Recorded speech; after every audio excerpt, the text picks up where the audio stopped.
The competition's greatest rivalry hit its peak on the biggest stage of all when NT Thunder battled defending Premier Aspley in the 2015 NEAFL Grand Final at TIO Stadium on Saturday night. The contest was an arm wrestle from the opening bounce in the first ever final between the two clubs.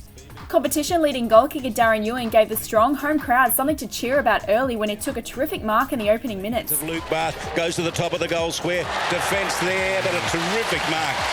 How did he do that? They made it 2 in a row when Julian Lockwood found some space. Lockwood with the kick from out wide goes for goal. It's pretty good. Aspley were on the board at the 12-minute mark when Eric Hipwood took a strong mark and found youngster Cameron Stevenson on the lead. Come from a long way back, floated in and took a terrific strong mark down there, Hipwood. Be a good goal. They actually need a goal. Right at 50. He's got good purchase on the footy. It's a good-looking kick. You picked it, Gilbert McAdam. He kicks the goal. In a low-scoring and tough opening term, Luke Bath crashed through a pack for Chris Dunn to capitalise as the home side went into quarter time 11 points clear. Hagen trying to get out. Straight into hands of Dunn. Bang, kicks the goal. Dunn had his second when he earned a free kick 20 metres out from goal when Josh Wagner was caught holding the ball. He can stretch the lead here. Chris Dunn, he's already got one. He's a good kick of the footy. And he kicks the goal and he becomes the first multiple goal scorer for the match. Inaccuracy marred the second quarter for both sides as Aspley booted the next 3 consecutive behinds. It took a free kick to Hipwood for the Hornets to break the drought and reduce the margin to 8. With the left boot, kicks it goal and delivers. Gee, they've worked hard. I haven't seen a team work that hard to get their second goal.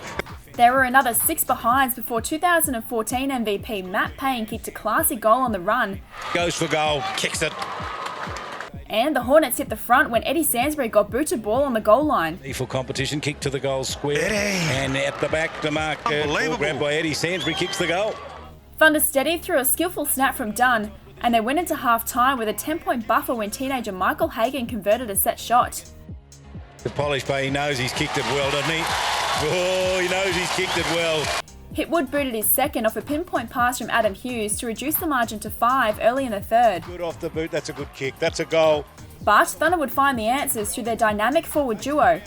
First, Shannon Rioli burst off halfback as Rosier delivered the ball to Ewing in the pocket. Upfield, gave it to Rosier. That's a 50. They knocked it out of his hand. He should have got 50 for it. Now he plays on, onto the left boot he goes. He wants Ewing and finds him. Unbelievable.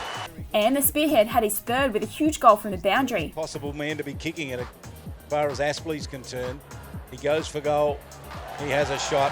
And of course he kicks the goal. Dunn stretched the margin to 23 when he bagged his 4th approaching time on. And it looks pretty good. The Hornets hit back through a contested grab and set shot goal from James Nellis. Bartley and Patrick restore the buffer heading into the last change. He can make that even further. He's a good kick of the footy. Measures it nicely. Kicks a goal. Gibson Turner had Aspley on the ropes when he opened up a 30-point advantage at the 8-minute mark of the final quarter. Goal. Bangs it goal. Kicks the goal. The first of the last quarter. But there was one more twist to come when the defending champions made a stunning comeback. Clinton French bagged 2 in a row as the Hornets began to find some space to open the match up. In a hurry. He goes through and he kicks it. French gets another one. It took another 6 minutes for a goal to be registered, and it came in the form of star defender Gavin Gross before Todd Dickinson won a free kick to reduce the margin to 6. Todd Dickinson, he can make it a goal, the difference. Goes for goal. Yes! Wow. Unbelievable, Brenton Toy. Gross was again involved to send the ball forward to Rising Star nominee Nick Jackson, who drew scores level at the 23rd minute mark. Right Get him up the ground. He's going to run in and kick a goal, an open goal, and he bangs it straight through the middle. Jackson redeems himself for the miss earlier on. The scores were locked for another 5 agonising minutes and tensions began to rise. Shannon Rioli spotted Turner in space. Gave it to Shannon Rioli. Rioli kicks. He's got players everywhere in the forward line. Gibson Turner takes the mark. 28 minutes gone. Scores level until this kick. Whatever happens, he's going to put his team in front. That's okay. He misses. He puts them in front by a point. He missed, but Thunder were in front. Moments later, Turner had another chance in front of goal, but managed only a behind. Gibson Turner. I reckon he's missed again. He's got another point, so he's put the team 2 points in front. In the last few seconds, it came down to a shot on the boundary line from Gross as the final siren sounded. 2 points the difference. Well, you don't kick goals from there. That is the toughest place on the ground to kick a goal from. And a left footer at that. Well, He's a left footer But too. I honestly believe it's easier to kick it from that side than the other side because you got a bit of daylight this side. Well, if he kicks this, they'll win this grand final. And they'll carve a statue of him. He's got the ball in his hands.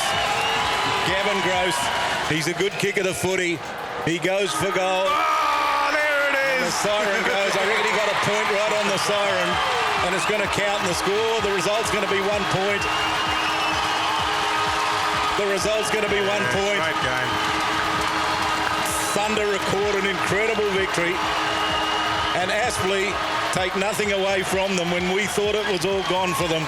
And they put on a remarkable last quarter. Gilbert McAdam. Oh, Charlie, great game of football. You wouldn't want to be anywhere else in Australia. Dunn was awarded the Andrew Island Medal for Best on Ground as NT Thunder lifted the Premiership Cup as the 2015 champions.